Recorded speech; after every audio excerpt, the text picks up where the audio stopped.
Ya, saudara, kita berada di segmen akhir seputar Aceh. Pemirsa, dari Aceh Tengah dilaporkan kasus pertama terkonfirmasi positif COVID-19 di Kabupaten Aceh Tengah. Berdasarkan hasil swab, terjadi terhadap sejumlah tenaga kesehatan Rumah Sakit Umum Daerah Datu Beruta Kengon Aceh Tengah serta sejumlah warga lainnya. Berdasarkan hasil laboratorium Balitbangkes Aceh yang dilakukan swab PCR terhadap 10 tenaga kesehatan di Rumah Sakit Datu Beru, Aceh Tengah, 2 diantaranya dinyatakan terkonfirmasi positif terinfeksi COVID-19.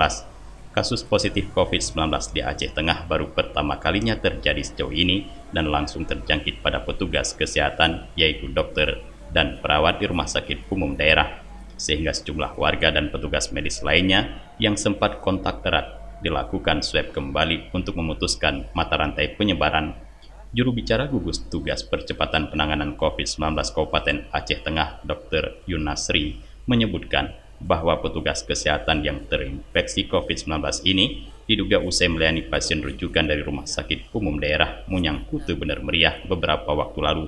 Namun pasien dengan diagnosa diabetes meletus kronis ini meninggal dunia usai beberapa saat dirawat di Rumah Sakit Aceh Tengah dan belum sempat dilakukan swab. Petugas kesehatan ini diduga kuat terpapar akibat kontak fisik dengan keponakan pasien rujukan ini yang sebelumnya telah dinyatakan terkonfirmasi positif COVID-19 dan saat ini dirawat di Rumah Sakit Umum Zainal Abidin Banda Aceh. Sempat dilakukan pemeriksaan, dia memang ada penyakit degeneratif, penyakit kronis, diabetes mellitus, penyakit kencing manis. Kenapa? Karena juga ada beberapa pasien yang positif dari benar-benar itu juga keluarga dari pasien yang meninggal tersebut.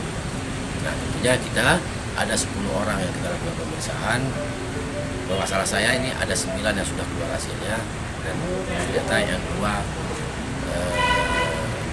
tenaga kesehatan kita yang positif COVID-19.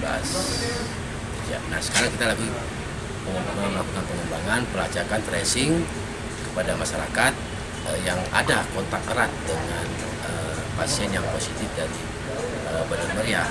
Nah, kemarin kita sudah melakukan tracing. Hingga Senin 10 Agustus 2020, tim gugus tugas percepatan penanganan COVID-19 mencatat sebanyak 8 orang warga Aceh Tengah terkonfirmasi positif COVID, baik itu tenaga medis, dokter, dan perawat, serta warga biasa lainnya. Dari Kabupaten Aceh Tengah, Tim Liputan Aceh TV melaporkan.